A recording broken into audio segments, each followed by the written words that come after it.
Hello, everyone. Welcome to the Right Crowd 2021.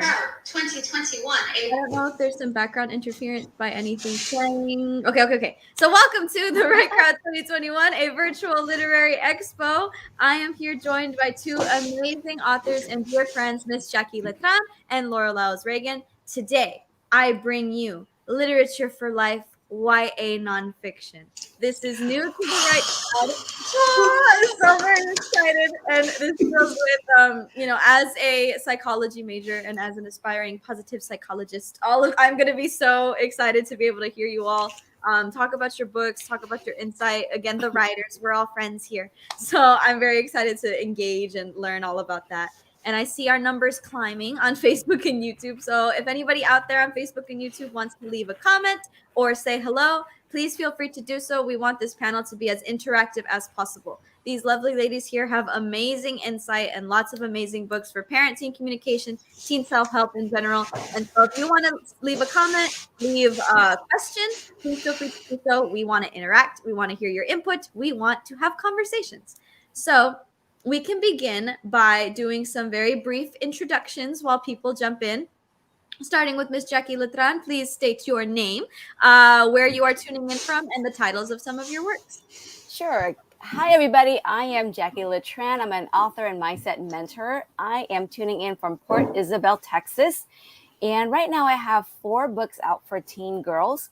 They are in a series called Words of Wisdom for Teens, and their name are really long, so I'll hold off on that for a little while. But I would just hold them up for a second. These are what they are. It's all about learning how to be confident in yourself. Awesome. Thank you so very much. And Ms. Lyles Reagan, please state your name, where you are tuning in from, and a little bit about the titles of your works. Hey there. Great to be with you guys today. Lyles Reagan, and I'm a homegrown Valley girl. Used to be in the wonderful location where Jacqui is at South Padre Island, Port Isabel, but I am now back home in Edinburgh with my family and happy to be here. I'm a parent-teen communication coach, and I have 2 books out. They're right here. Oh, there we go. How to Raise Respectful Parents and its translation. And they've been out for a little while, done well, and I'm super excited to talk about that whole process. Awesome. Thank you so very much for being here today. And just to say hello and share a little bit about yourselves, I know I'm so very excited. And so, again, to anyone on Facebook and YouTube watching, please feel free to say hello, drop a comment, ask a question. I can bring it up on screen and we can interact. Let's make this a super, super awesome panel as we progress through our Sunday afternoon. So now it'll be more into the in-depth, and this is where it's your time to shine and talk as much as you want about your written works. So we can delve into the titles of the books, what they're about, what are their purposes, maybe a little bit on why you wrote them, what's the derivation and inspiration. So starting with Miss Jacqui Letran, tell us all about your titles. All right, so I'm going to hold it up again. Yes. The very first book I wrote is called 5 Simple Steps to Manage Your Mood. And again, these are all geared toward teen girls. And in this particular book, it's really about helping teen girls understand what to do with their emotions. So now you're upset with yourself, you're upset with your friends, your family, your parents, your teacher, whoever it might be. What do you do? How do you let go of the anger, the upset, the hurt, and the pain? So this talks about 5 very, very simple questions that you can ask yourself to help you process the whole idea and to let go and choose happiness instead. And I'm going to skip to book 4. Book 4 is the companion workbook. I truly believe in helping teens with actual tools that they can use to help themselves. Reading books are great, but then what do you do with information if you don't know how to step by step? And that's what the workbook is really about, is taking the content from the book and really working it through. This particular book is set up in 3 stages. The first stage is just more about learning where you are currently. What kind of go-to moods do you experience, and how does it affect you currently? The second section is a 21-day journal where every single day you start with an intention. You know, this is the mood I want to experience today. This is the things I'm going to do to help me experience this mood. And if things don't go wrong, these are things I can do to help myself get back on track. And then at night, you can reevaluate to see how the day went and what you could have done better to improve your attitude, improve your mood, and be more in control of yourself. And they do that for 21 days. And I picked 21 days because a lot of research shows that 21 days of doing something, you develop a habit. And so in hoping that within the 21 days, they will continue doing that, maybe not written anymore, but just on the fly, really about, being present with themselves and understanding how to manage their moods. Third section is, so now you got into a fight, you're hurt, you're angry, you're disappointed with yourself or someone else. How do you let it go? It talks step by step. They can really go through the situation and evaluate it and then decide what to do next to create a win-win situation. So that's book 1 and 4. Book 2 is my absolute bestseller. I would, but my damn mind won't let me. A really quick, I get giggles a lot when I mention the title. A quick and dirty info on this book is more or less a primer for your mind. We were all born with special gifts and abilities, but nobody teaches how to use our mind. And so this book breaks it down in very simple languages. What happens with your traumatic events and how they shape you as a person. And then the workbook for that is coming out in December. I'm putting the finishing touch on that. I'm super happy. Can't wait to get it out. Book number 3 is all about self-confidence. And it kind of followed book 2 in that we were born with all these special gifts. In this particular book, I talk about 7 inner superpowers that we all have. We were all born with so many more than 7 inner superpowers. But I chose these particular 7 because once you master these 7, the self-doubt, the fear, you can overcome them like this. You don't have to let them hold you back anymore. And similar to the Damn Mind book, the workbook is coming out hopefully by the end of December. Working really hard to get them all out because it needs to get out there into the world, into more hands of teen girls so that they can build up their self-confidence, self-esteem, and self-love. And then once I'm done with that, I'm going to switch gear and work on the parent accompanied book for these. Because a lot of parents contact me. They're like, okay, these books are great. I don't know how to use them to help my teens. So it's more of a companion guide to help the parents, help their teen really absorb the material and embody the stuff that's in the book.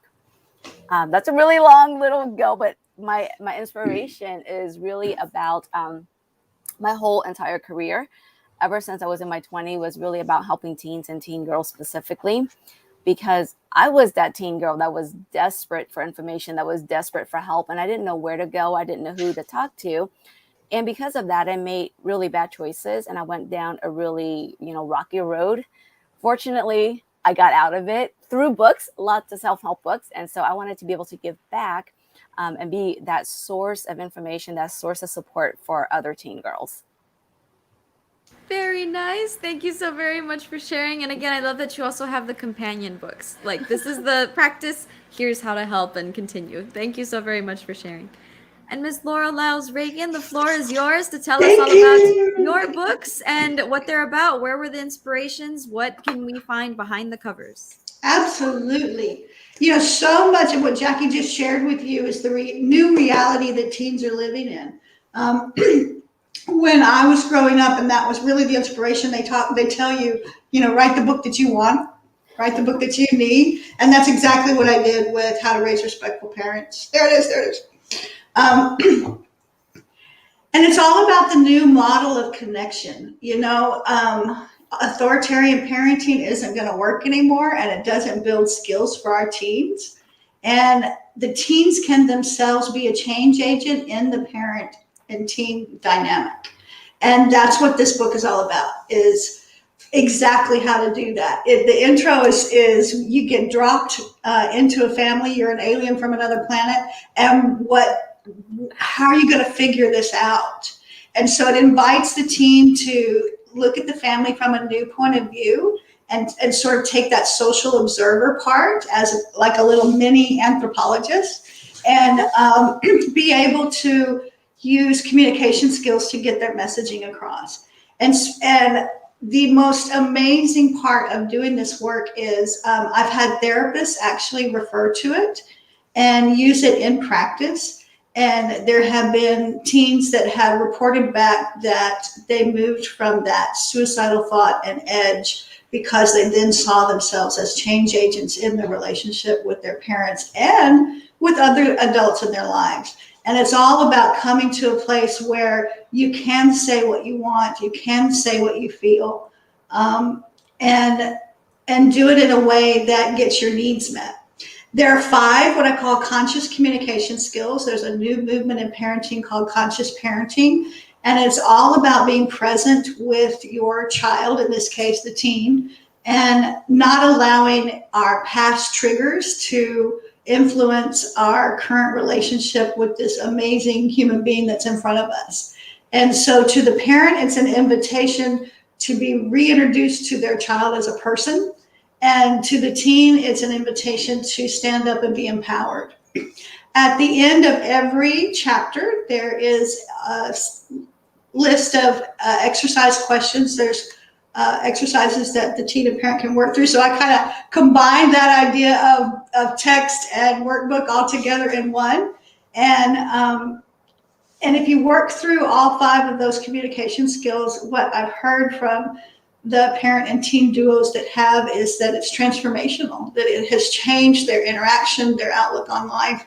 And it is such rewarding and gratifying work that I've built a full-time conscious communication coaching practice for parents and teens. And it's all about that desire that I had really early to be fully heard. You know, I knew my parents loved me, but I kind of felt like they didn't have a clue as to who I was, you know? So a way to communicate that was really essential to me. So it's very practical, but also very heart-centered. And I like things like that that connect with research and social theory, and then are also very practical in mind. And I'm so thrilled, Katelynn, you're going for your master's. It's just awesome. Mine was in sociology, and this book came out of original research that was published in the Journal of Applied Social Studies, those applied social research. JASS is what they call it. It was in 2013, and it talked about we asked kids, we asked tweens and teens in that research what influenced them about the adults that they admired. And of course, number 1 was always their parents. So that's why the book refers back to that. But teens give us literally the roadmap to connect with them. And so that's what this is it's not about throwing up the defenses and, you know, quote unquote rebelling. It's more teens want to connect. They just need the skills and the bridge to do that. And it happens through fun. It happens through presence in crisis. It happens through problem solving together, and then learning skills. So those are those 4 research areas that are documented areas that teens say, here's what I need. And we as adults can tune in. I've even had teachers talk about that this is a really important book to have in school libraries, because teachers are saying, these are the skills that I've stumbled on through the years that actually work. And then here it is in black and white that I can refer to and say, this is the way to connect with tweens and teens that really makes an impact for change. So it's been a lot of fun, a big journey to learn a little bit about doing the kinds of things that you're doing today. You know, marketing the book and getting the word out there is just as much of a full-time job as writing the book is, just as much of a full-time job as coaching is. So it's been a learning curve for me, but very much a rewarding one.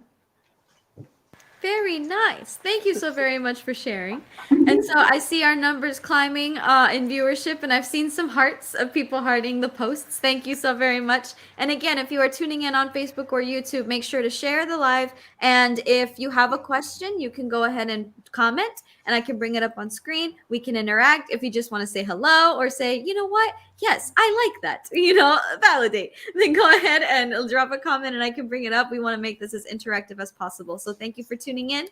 And my first question goes back to the occupations. I know I had brought up your titles earlier, but I know these might go hand in hand, or there might be other aspects of your life that are separate.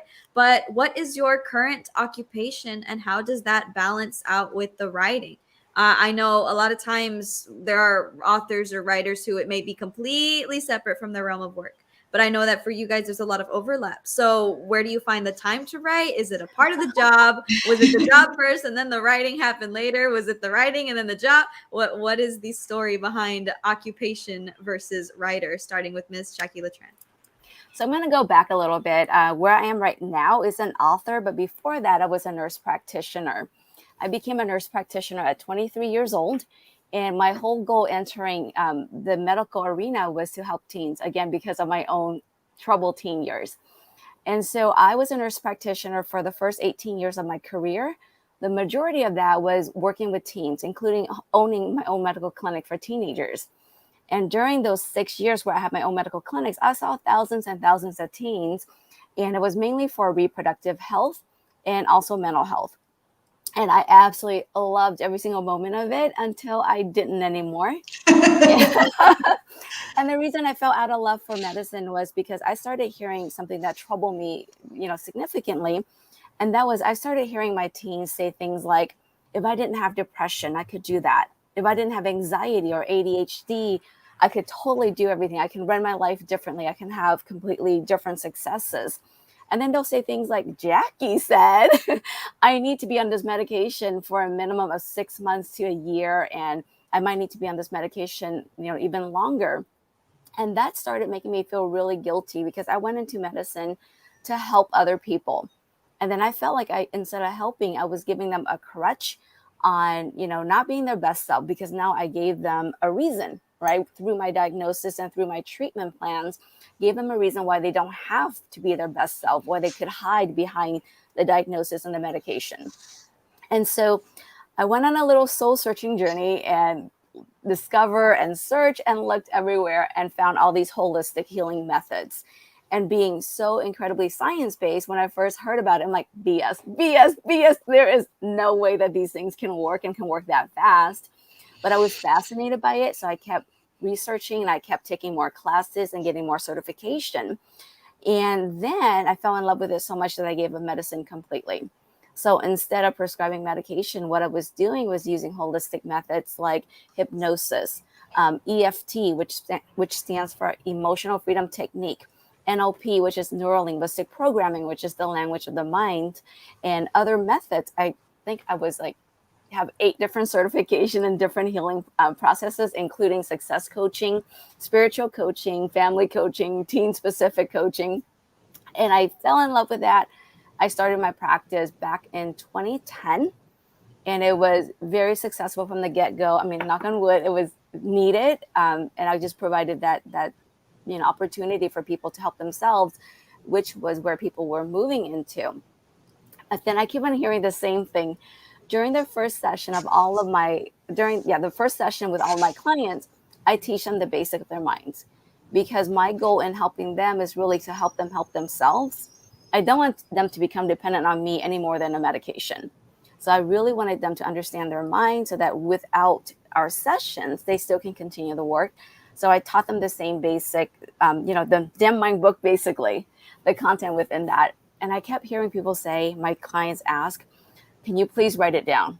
I love what you said. It makes perfect sense. I want to remember this. I want to share it. Please write it down. And I'm like, I just spoke for 45 minutes straight. I have no clue what I said. Because when you know something so well, you know it unconsciously, you can just talk about it, right, without stopping and thinking about it. And then to think about it and write it is completely different. And at that time, too, I never, ever wanted to be an author. I thought of myself as a horrible writer. The idea of sitting down to write was not anywhere near my to-do or my fun list. But I kept hearing the same request over and over again. So I'm like, you know what, I'll just put down a PDF. So I sat down to write a PDF, and it grew and it grew and it grew. And now I have 4 books, working on the last 2 of the series and then working on the next series. So now, fast forward, gosh, how many years later? I published my first book in 2015. So almost 7 years later, I'm a full-time author. That is my heart and passion, is being able to get the work out and getting into as many hands as possible. I love one-on-one work. I love doing group coaching. I still do some of that, but my primary job for me now is an author, because I know that it's not always easy. It's not always accessible to get one-on-one or group help, right? It takes understanding that the resources out there and having the financial resources too to then pay for it. And I know not a lot of people can do that. And also with my teens, I had a lot of requests where they would call me up after reading my books, or text me, or, email me and say, like, can you call my parents and let them know I want to see you. I need to see you. I want help. And that's not an area that you can really cross into.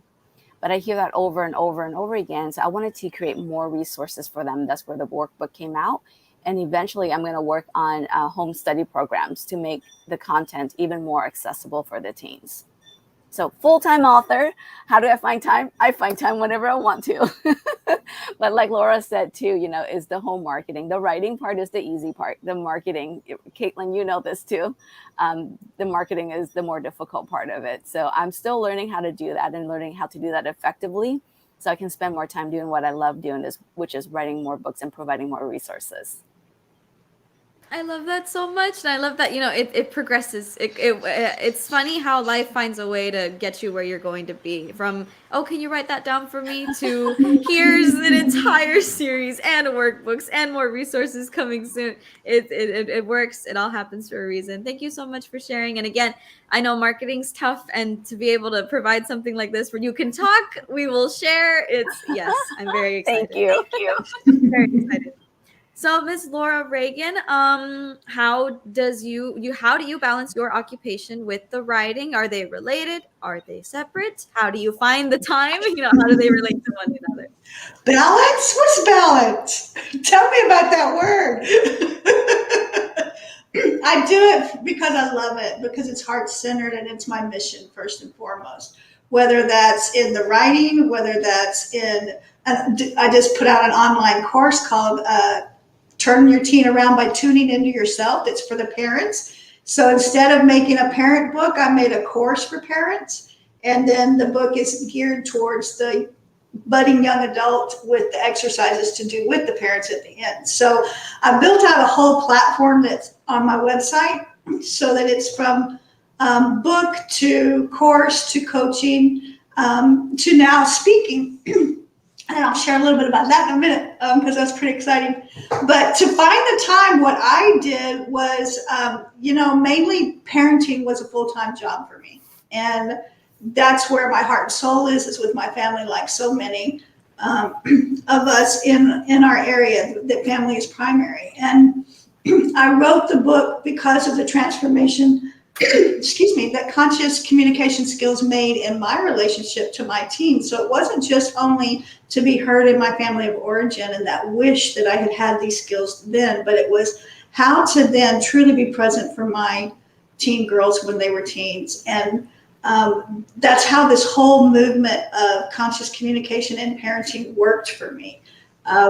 My girls went through depression, and I had their permission to share that. They had some medical issues, and it was by trial and error that we applied this research to our relationship. And that dynamic of change is what then attracts people to my coaching practice, because I've been there. I'm not just talking as a researcher. I'm not just talking as a sociologist. This really worked, and this really changed our lives. And I want to offer these skills to you as well. And with it goes really a transformational relational dynamic. We live in such a complicated time that the old, chunkla forms of discipline and authoritarian, do what I say when I say do it, will not work. But preparing teens for the future is what all parents want to be able to do.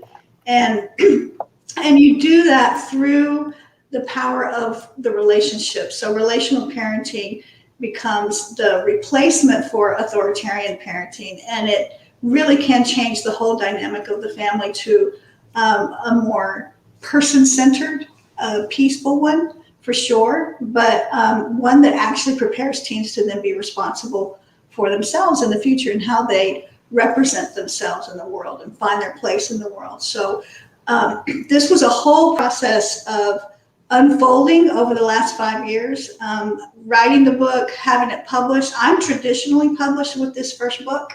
I self-published my Spanish translation and used one of our local translators, Julieta Corpus, to help me translate that. She's amazing. And I think she's on one of your panels for part of this also. And then to get the word out, and part of the marketing strategy for me has been to marry my old, I guess, moniker, if you will, of nonprofit manager and grant writer to what I'm doing now. And so I just want to share that all of my story and all the skill sets that I brought to this experience of authorship, if you will, work together, because I was able to write a grant for a local school district to train their parent educators and put in a contract for myself to build the curriculum for them, which became the basis of the book. So it was a way to fund my writing. And that was always, as a parent, an absolute essential. It wasn't about not just having a job and then finding the writing on the time, a separate time on weekends or whatever. But because the primary emphasis of my life was family, I needed things to pay. So I used the skill of grant writing from being a nonprofit manager to help fund the writing. And it continues to fund it. I invited Jacqui to be a part of after school program and grants that we are able to receive here in the Valley. And she's and I are teaming up to be able to share this information with school districts and parents and families and teens inside of after school programs throughout the Valley. And it's really, really exciting to be able to offer this to low-income families that might not have access to these kinds of skills, and watch, because they intuitively know that authoritarian models of parenting are not going to work. I heard, screams and sighs and frustration throughout the pandemic because they were stuck at home and they couldn't get their kids to respect them or make their kids behave. And they had to relate, and didn't quite maybe know how to do that. So I think that the timeliness of this work is just absolutely vital. And the funding as an author, speaking to the other authors that might listen to this, came through being able to write grants to have contracts at school districts that would provide this information, because they're hungry for it too. They're hungry for needing to meet mental health needs in school districts. So like Jacqui, I kept getting asked, well, how did you do that? So I just self-published Grant Writing for Authors, and that's available now on Amazon. And I do some workshops to teach entrepreneurs about how to write grants to fund their writing. And that's been a wonderful experience. It feels like midwifery in a way, catching people's, the vision for people's book projects and then helping them find the funding to make that happen has been just as much fun as seeing the change dynamic in parent-teen relationships. And I was like, gosh, those two don't seem like they go together, because it's really kind of two social businesses. But the reality is it's about facilitating voices to be heard for me. And that's the heart of my mission. And it's really, really a privilege to be able to put that information out there. Wonderful. Thank you so much for sharing. And you brought up a point that will spur on my next question. But yes, thank you so much for sharing. And again, awesome to have you on the platform and to focus. There's a need. There is an absolute need to be able to, we talked about on an earlier panel that literature and literacy is in all things, that there's, fiction and poetry and fantasy and all those things, but the ability to use the written word to truly help and to truly guide and provide the resources for, this is an absolutely amazing thing that you all do and continue to do as you expand the resources and, make in different languages and the workbooks and, grant writing and things like that. So other people can get started and share. That's absolutely wonderful. And I thank you so very much for all that you do. And we did have a comment come in from One Book or Novel at a Time. Ms. Rosario Zuna over on YouTube. She said, "Hi, beautiful ladies." Hi, Rosario. Thank you for tuning in. Thank you for saying hello. And again, for anyone on Facebook or YouTube, if you'd like to say hello, if you'd like to drop a comment, please do so. We can interact and talk and continue the conversation. But my next question derives from the fact that both of you have Spanish translations of your books, which is absolutely amazing. It's got the bilingual aspect. So how did that come about? Was that something that you planned to do from the very beginning? What was the process like? Maybe anything you learned along the fact, maybe just one day someone asked and said, you know what, you're right. So, how did you come to translate your books into Spanish, starting with Miss Jacqui? So when I first wrote my first two books, it was more about a PDF guide for my clients. I never wanted to be an author, like I mentioned before. So translating in other languages and having the success that I do now have with the books was not in my radar. I wrote it because my clients wanted it, but then I fell in love with it. And as I was learning more and more about marketing, my mouth is going too fast. My brain is not keeping up. As I learned more about marketing books, I heard about translation, and I got really interested in it. So I actually hired somebody to help me be my rights acquisition. What's the word am I looking for? I totally lost my word. Agent. And so she started putting my work out there, and immediately the Vietnamese market picked it up. And I am like blown away with that because I'm Vietnamese, right? And my agent isn't Vietnamese. She's, I think, Russian. Oh, And wow. it's just so like interesting. And so she called me up and she's like, I got your books. I got a contract for your books, and it's going to be in Vietnamese. And I'm like, what? And so for my first translation to be in my native language just meant everything to me. It's just like, I can help, girls, Vietnamese girls just like myself from here in America without having to do a whole lot. So I sold my translation rights to Vietnam. It's a 5-year contract. It took them 2 years to get it out. And then it took a little bit longer to start marketing them because of COVID. So they're finally out and they're doing really well in Vietnam. I have a couple copies, and it's really fun to hold your book and see that in a different language. And I do read Vietnamese, so I was able to read the two and just kind of see how the translation is and stuff like that. But it's really interesting. In different market, they do completely different things with covers and titling and stuff like that. My books are very thematic, and they all look the same and whatnot. The one in Vietnam is just it's so cute, but it feels to me almost like a 4th or 5th grader would pick up here in America. But it's selling great in Vietnam, so they know what they're doing. And then, she starts shopping for more languages. And in translation, it's a long process. It's just kind of like Laura and her work with grant writing. You just don't do it today and tomorrow you have results. I mean, you connect and you follow up.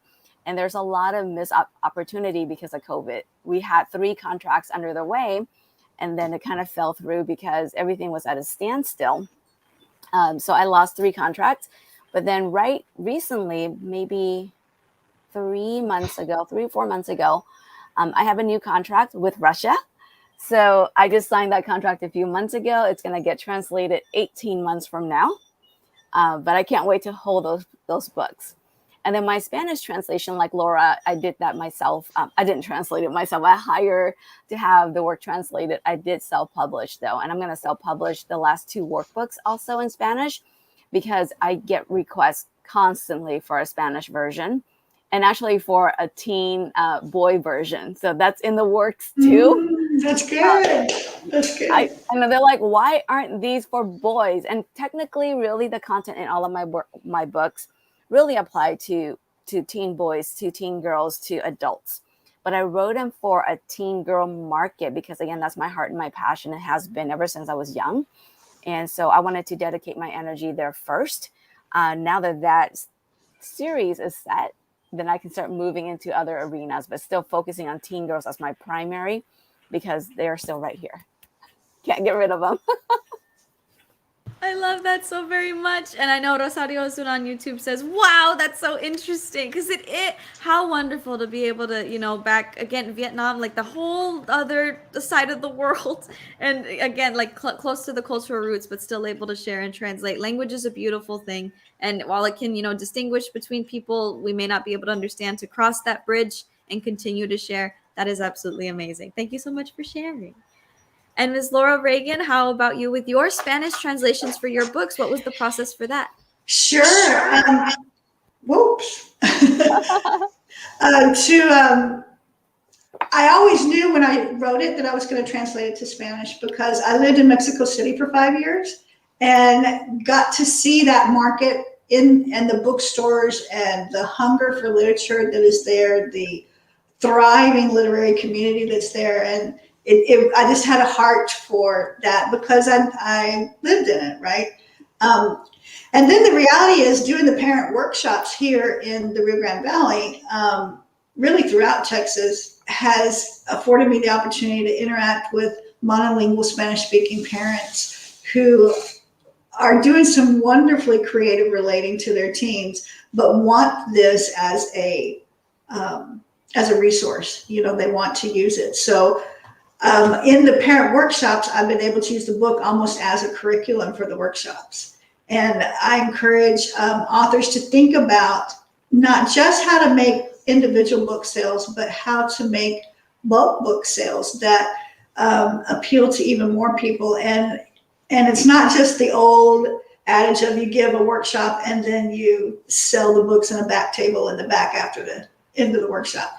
It's more that you're building relationships with these, for me, it's parents and teens that want to interact on a long-term basis, that want to see these change and put these skills to work. And using your book as a curriculum is a really creative way to do that. And I haven't even really truthfully begun to tap the Spanish language market. It's something that is so on my to-do list because, when we get our word out there in another tongue, I find people are very forgiving. I do speak Spanish and have done a couple of radio shows in Spanish. It's scary, but it's really powerful because there's a real need for resources in Spanish. So it's definitely a part of my mission. It's something I want to return to again and again. And I look forward to doing that. Thank you so much. And I love that you knew from the very beginning that this was something that you were going to want to do and make the translation, make it accessible. A whole different language is a difficult obstacle to overcome, but you both did, and it continues to expand. How very wonderful. Thank you so much. And again, to anyone on Facebook or YouTube, thank you for tuning in. I see the hearts. I appreciate it. And if you'd like to leave a comment or say hello or ask a question, please feel free to do so. And continuing on, I know this comes because you have a passion for it, right?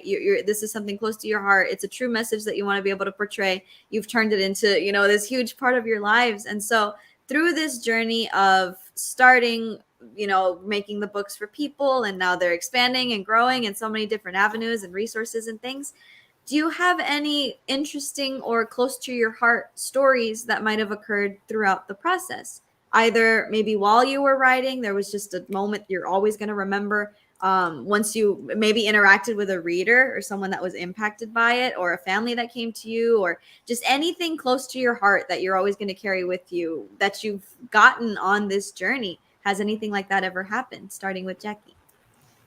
Yes, and yes. Exactly.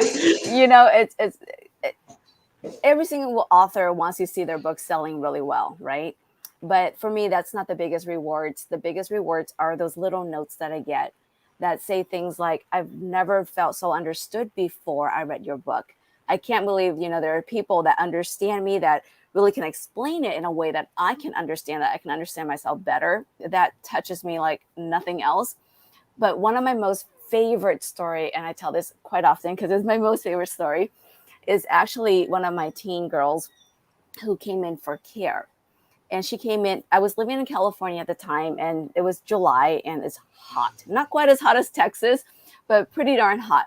And she had on cute little shorts and a tank top and a scarf. I'm like, something is not right with that picture. And so we just started talking. It's her first visit. So I didn't go really deep very fast because you want to make them feel comfortable and safe before you proceed with anything else. And we talked for a little bit, and I felt like it was the right time. So I just asked her about her scarf, what's going on with the scarf, commenting how cute it was, to kind of help her be more relaxed. And she said, oh, this thing, I wear it all the time. Then I asked her, can I see it? Because I knew there was something going on there. She's like, oh, no, there's nothing there. And we talked a little bit more. And towards the end of the session, I says, I think there's something behind your scarf. Would it be okay for you to show me? And she took her scarf off, and there were slit marks down her neck, several of them. So the day before she came in to see me, she had tried to commit suicide. And, thankfully, I don't think that she is very serious because she could have done so much damage right here in the jugular vein. I think it was more a call for help, but it was a very desperate and very scary and could have been fatal call for help.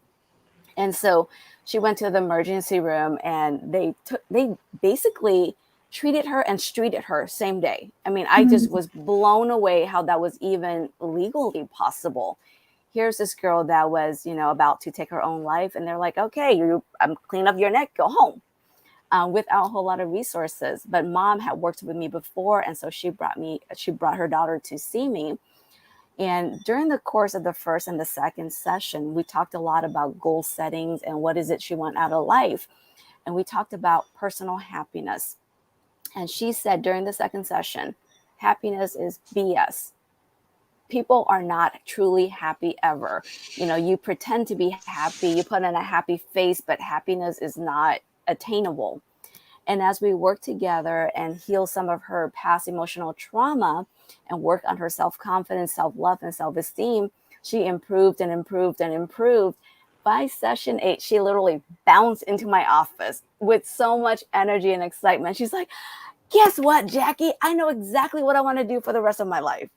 I mean, this is the girl that thought there was nothing to life and she was done with living, to now being just so in love with life.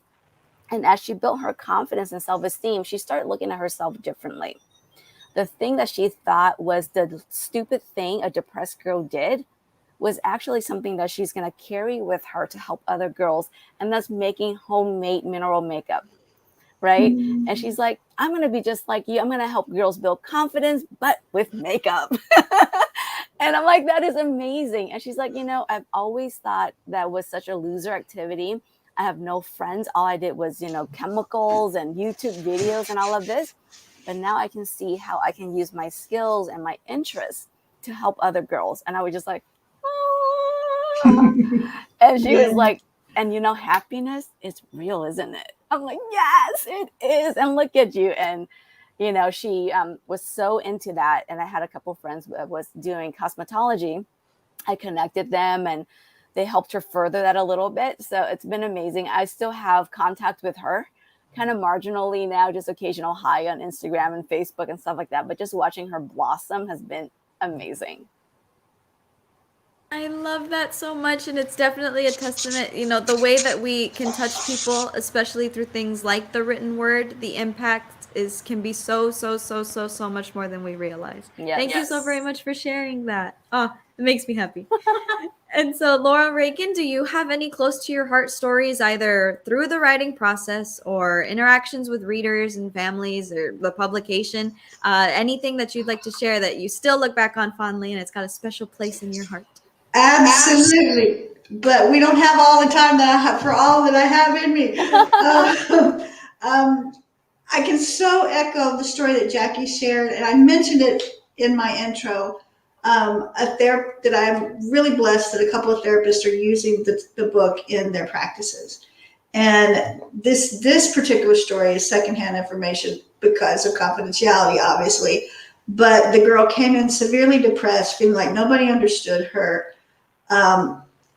The therapist had tried a couple of things. The mom was pretty authoritarian and kind of dictatorial, and the girl was really shut down. So instead of fighting back, and because that's kind of one of the two ways that teens work when we are authoritarian and disrespectful to them, is that they either bolt up in rebellion, or they can shut down. And this girl was shutting down.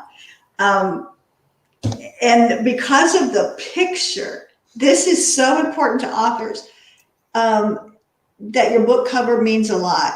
I know Jacqui had redone her book cover, and it has meant a lot for her success as well. But the reason I chose this is a Latina mom and daughter. And since I grew up here, this is second nature to me. And the girl lit up just by the picture. She got excited because she said, that's me. That's exactly what is going on for me. My mom shuts me down. She doesn't get me. She doesn't understand me. And she had been having suicidal thoughts. She hadn't had an attempt yet. She hadn't made a gesture, but she's like, I want to die. I feel trapped. I feel trapped with this woman. And what happened then was she reads the book. She begins to implement the conscious communication skills about affirmation, active listening, speaking I messages, speaking our truth. And she did that work. And within several weeks, turned her life around, was really excited. She read it in one day from cover to back. She said, because just from, looking at the picture and saying, that's me, that's what's going on in my life. This kid is thriving now, as a result of the book. And that's a really powerful thing. The other thing I want to share is in the coaching relationship, the information, the research-based information is in the book, but I do it one-on-one so that when folks want to do it, the teen and the parent are together and they're practicing the skills with each other. And I get to act as kind of the moderator, if you will. It's not that they're fighting, but they're struggling to find the emotional words for their truths and to share that in a way that connects with the other. And when we can give voice to that emotional language and grow emotional intelligence in teens, it's really empowering and transformational in the parent-teen relationship. And it's certainly transformational for how they represent themselves in the world. And the greatest dynamic was a father-son duo that just were like, at one another. And we go through the exercise. I say, Dad's not my client. Son, teen, you're not my client. The relationship is my client. So nobody's wrong, if you will. We're just not effectively connecting. And so when Dad can say, I'm just scared for some of the behavior that I see, well, that's a really different conversation than you screwed up, you need to change. And when the son can say, I can't hear you when you're dissing me, you put everything I do down. And the dad can come back and say, no, this is who I'm in love with. This is who I see in you. This is the good and the beauty I can see in you. And he uses affirmations to connect. All of a sudden, boom, these guys have a bridge to one another. And it actually not just changes in that moment how they're talking, but it changes the worldview, how they see each other. And the son is able to enter life with saying, I'm able to be confident now. I'm able to, because my dad believes in me, and that's a really, really powerful thing to have the backing of families. So it's not just the transformation of the adult the teen that says, I'm going to stand up and be who I need to be in the world, but it's about that familial dynamic, which is going to exist for life in one way or the other. It's going to be a relationship of contrast. I never want to see those people again. I can't stand them. Or it's going to be a relationship that I want to connect and have a sense of identity that these are the amazing people I come from, or heal the scars that were there. Those are very real too. But it's been powerful to work in relational dynamics. Thank you so very much for sharing. I know Rosario on YouTube had put congratulations, yay! It works. It works. You all make a lasting impact in each and everything that you do, and so to be able to, it's one thing. I know coming from a different realm of literature, it's one thing to put the book out there and hope that someone makes the connection, but you all are able to see it happen and watch it work, and that's absolutely beautiful. And I'm so very glad that you get to share these stories. Thank you so much. And so my next question pertains to the future. What do we see in the future for you all? I know some things we got to keep secrets, and that's to be announced soon. But things that you can share, either personally, like in a personal level with your career, or more books on the way, more projects on the way. What can we see coming from you, starting with Ms. Jacqui Letran? So I kind of like share a lot of that as we went along, but really about writing the parenting or the companion books for parents, working on the boys version of the books, and also the home study programs. But along with that, Laura and I are working together, and that is something I'm super, super excited. Laura mentioned it. I just want to reiterate that we are working to get ourselves into school so that we can present our messages and help even more teens and even more parents on a bigger scope. And that is something I'm super, super, super excited about. Laura and I are very similar in how we approach parenting and teen empowerment. So I'm really glad that we were able to connect and partner up, and we're going to make magic together. We are going to spread love and confidence as far and as wide as we can. So I'm super, super excited about that. One of the things, I'm not sure we're sharing this yet, Laura, is the writing program. Are we sharing? Sure. Go for it. So one of the things that both Laura and I are super excited is actually bringing our author career into the school system. So while working on connecting with their teens and connecting with the parents and confidence building, we are bringing in the authoring part of it too. One of the things that we're really excited to start in the school is helping teens tell their stories. And I have a background. I'm actually a certified GAP instructor, and GAP stands for Guided Autobiography. And that's been something that I really want to start pushing. And it's really helping teens to build confidence in themselves by recognizing that their stories matter, their lives matter, their voices matters. And to be able to put them into words and getting it into books and getting them published at such a young age like you, is quite amazing. So Laura and I are starting that in the school, and I'm also doing that with on the side with my GAP instructor group. And that's been a quite exciting journey. We're actually putting out our first book. I think it came out yesterday. I've been so like swamped with travels. But yes, our anthology came out yesterday. It's called Onward, and the stories of struggles and changes. And we're putting more of those kind of books together. It's really about, like Laura mentioned, is helping people speak their truth, helping people discover their voice and share their voices. I'm excited about that. And then on the very personal front, I'm building a house right here in Port Isabel. I have decided that I'm a Texan, and so I'm putting down roots. And yes, and if all goes well, we start breaking ground in December, and fingers crossed, it'll be done by my 50th birthday next year. So I'm super excited for that. Congratulations. Welcome to the club. Texans proud. Thank you so very much. And that's so exciting to be able to, embark on that new journey, especially together. You all are so amazing. And I know that I've known you all separately, but to be able to bring you on here, and then you all are already working on things together collaboratively, that's absolutely amazing. And I wish you all the very best. And so for Ms. Laura Reagan, what can we see coming from the future from you on a personal note, on a career note, in books, in projects? What's coming up? Well, thank you again for this platform. I always say, Katelynn, I want to be like you when I grow up. Shirley Love Fest. It was great to meet Jacqui. There's a lot of synergy there. And I think taking our messages of teen empowerment and a transformative communication dynamic with parents is just really, really important for this time of change. And so we're super excited about doing that. Helping kids hear their, write their stories is writing for healing. When we write what we have learned and how painful it was, we help people identify with this, but then we write the message out of that.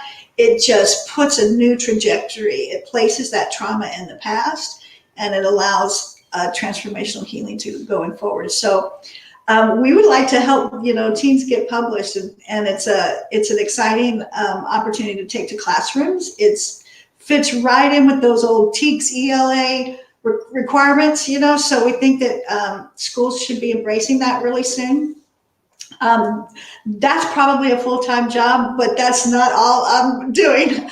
I'm working on another book about parenting in recovery for families that have roots in codependency and addiction, who are now wanting to change their relational dynamic. That is going to be written this year, or in 2022, and probably published at the end of 2022, God willing. We'll see how that goes.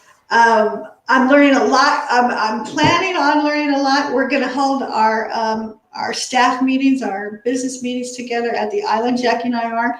But she is really, really skilled at book marketing, and that's a new area that I want to get into, particularly internationally. So that's something I want to do. I'll continue to grow the grant writing for authors workshops as well, to help other authors find platforms and funding for their work, because you don't have to be a starving artist. You can truly make this your career. I was told young, you can't eat from what you write. And I have defied that programming my entire life, because first I was a grant writer with nonprofits, and then I've written my own books and formed my own coaching program and workshops and yada, yada, yada. And now the course that's online as well. So you can eat from what you write.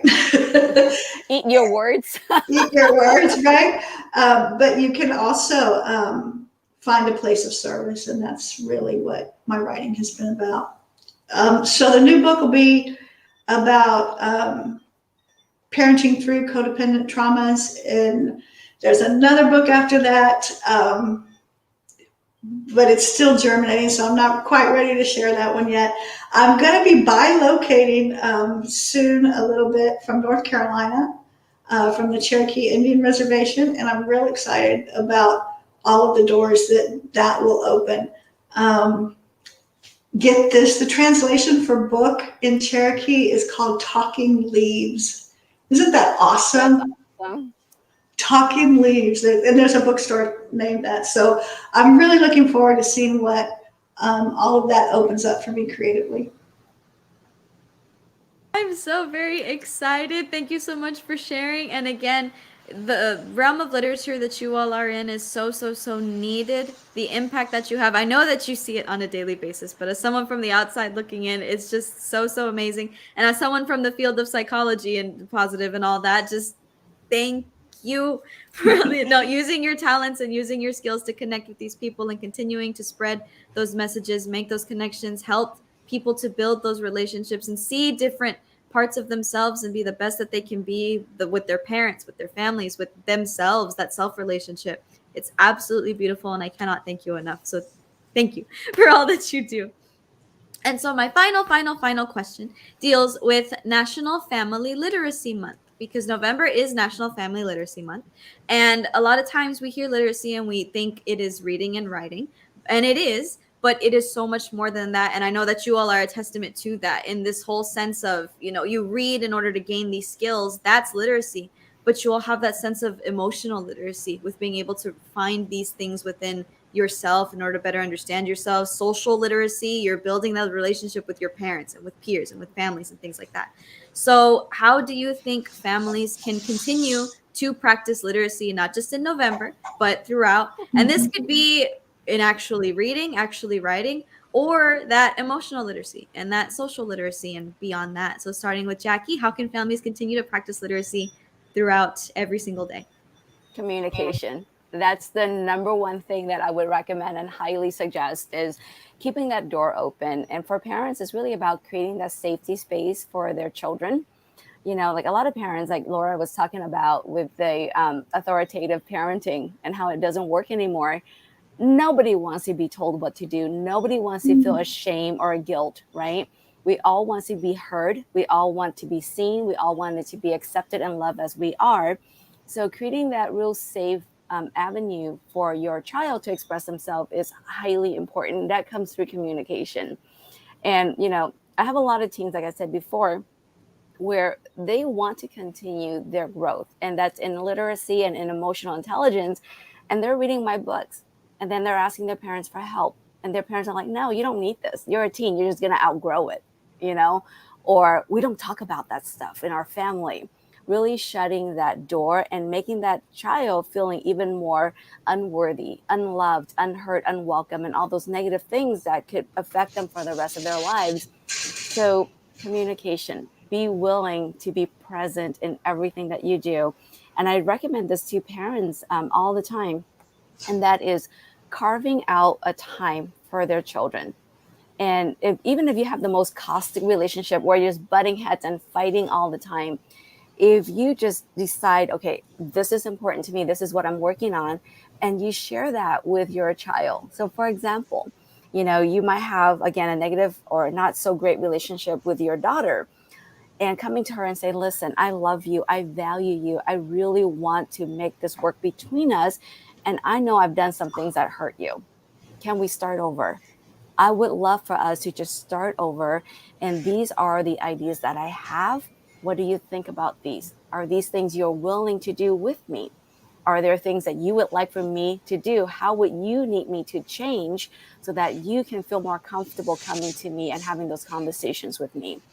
So having those critical conversations, I think, is key to developing continued emotional literacy and, you know, regular literacy.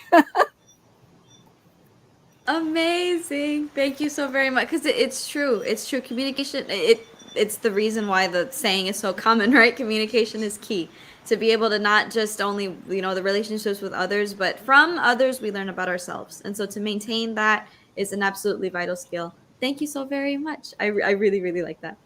And Miss Laura Reagan, how can families continue to practice literacy, not just, you know, with reading and writing, but also those social aspects, those emotional aspects, the relationships? How can families continue to harvest that and nurture it and grow it in November and beyond? Sure. I certainly echo what Jacqui shared about communication. I want to give a real practical tip, and that's to use open-ended questions. Open-ended questions are something that you can't say yes or no to, or fine. You know, how are you? Can be taken as a not an open-ended question. Oh, I'm fine. Or how was school today? Fine. And then communication shuts down. So when we ask really specific things like, what did you read today that sparked your interest? And if your kids aren't picking up books, if they're only online, I promise you they're reading something online. So what was the headline that grabbed your interest? Or tell me the story from your video game, you know, because it does have a storyline, a beginning, a middle, and an end. So you're inviting conversation about the digital world, but also about literacy in terms of its application to how the mind works, right? And it can spark all kinds of interest. I have a list on my website of 20 conversation starters that you can start with tweens and teens, and all of them can involve literacy. All of them can have a piece about, hey, let's go look that up on the internet. Let's Google that together. Let's find an article. That's literacy. You know, it doesn't have to always be a front page, a book cover, between book covers. While we support that as authors, definitely, it doesn't always have to be. But when you have those conversations, you know, newspapers are dying. The reality is people get their news by headlines on the internet. Let's teach kids to discern what's real news, what a credible source is, by having real conversations about it. What do you think about that? Are you willing to pull out, you know, a main idea, a nugget, and see if that could work for us? From things like environmentalism and backyard habitat building to the kinds of things that we've been talking about, teen suicide rates and scary information that is, I promise you, tweens and teens are getting exposed to. So open-ended questions is an amazing skill for parents to adapt, and I've got some resources for doing just that. Thank you so much for sharing. This was absolutely amazing, informative, uplifting, supportive. Oh, this was an absolutely fun time. So again, anyone on Facebook or YouTube who tuned in, thank you so very much. I see your hearts, I see your likes. And for people who left comments like Ms. Rosario Osuna, thank you so very much for engaging and interacting. And before we sign off, where can people find you all after this? If they want to know all about your books, if they want to ask questions, if they just cannot get enough of Jacqui Letran and Lyles Reagan, where can we find you on social? Yes, thank you for that. So where can we find you, starting with Miss Jacqui Letran? So probably the easiest place to find me is just my website. It's JacquiLetran.com. And look at that, it's right on the screen. So on there, you'll find my work, my books, and also what we haven't talked about yet is my podcast. My husband and I actually had a podcast in 2017 and early 2018 called Stop the Bully Within. And that is us giving back to the adolescent and young adult world. What we did was we recorded, I think, 3 seasons of episodes, and the episodes were 30 minutes long. The first part of it is teaching the content, and then we have these action steps, because I'm really about doing something about it, not gaining knowledge, but actually taking steps. So all of our episodes are that way.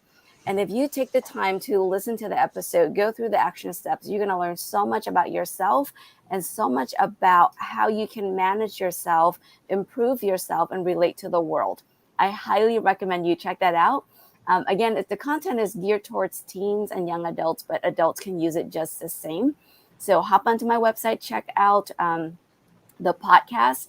And there's also a free ebook on there too that you can download. And it is, I changed the name recently. It is 6 Ways to Defeat Your Inner Critic. And it's kind of similar to the podcast. It's really about quieting down the negative internal voice, so our truth and our authenticity can come out and really embrace life in a way that enhances it and provide you that peace that you're looking for. Awesome. Thank you so very much. And Ms. Lyles Reagan, where can we find you after this if people want more information about your books and your resources? Sure. Certainly my website, lauralreagan.com. Be sure to put the L in there, and it's right below. Thanks for that, Katelynn.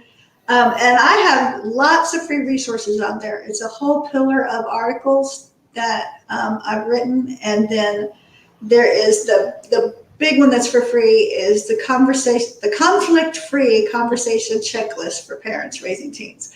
So if you want to be able to talk to your teen without calling up that defense mechanism and getting no or shut down or rebellion, then this is a way to enter soft, respectfully, and really start a heart-to-heart communication.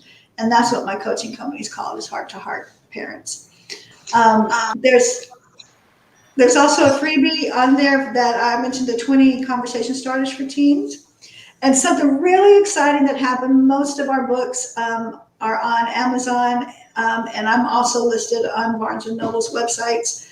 But Walmart also picked me up recently for their online, so I'm really excited about that. So when you're purchasing your Christmas list, you can go pick up How to Raise Respectful Parents. I love it. Congratulations on that. And again, thank you both so very much for taking time out of your day to be here, sharing the stories, sharing your messages, sharing your books, your resources. I know viewers are going to be very appreciative, and I know I learned a lot. It's always so amazing. And you all are just very dear friends, and you're so beautiful people, beautiful time. Thank you so much for taking time out of the day to be here. And so for everyone on Facebook and YouTube, thank you for tuning in. The Right Crowd is not over. We have another panel at 3 o'clock, another one at 4 o'clock, and 2 next week, one on Saturday and one on Sunday. So thank you so very much for joining, and I will see you all very soon. Bye. Thank you, Katelynn.